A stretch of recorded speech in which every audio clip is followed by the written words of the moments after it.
মানে এদিকে আয়। কি হইছে? বাবু তোমাকে যদি আমি চকলেট কিনে দেই তুমি খাবা? দিলি আবার খাই না কিটা?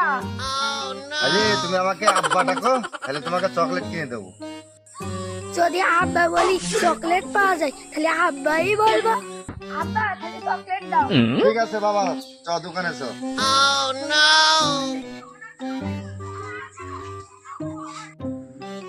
তুই খালি এখানে বস, তোকে আমি চকলেট দিচ্ছি, ঠিক আছে?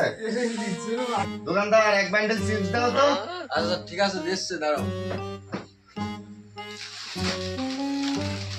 Oh my god. ওই যা মানেটা তো ফেলতেছি। আচ্ছা এটা আমার ছেলে, ঠিক আছে? তুই এই দোকানে বস, আমি টাকাটা নিয়েছি দিচ্ছি, ঠিক আছে? এ খোকা, তোর আব্বা এখন আসছে না কেন? মেলা এখন হয়ে গেল তো। দূর ওই লোক আমার আব্বা নাকি? ওই লোক আমার বলিল চকলেট কিনে দেবো তাই আব্বা ডেকেছিলাম।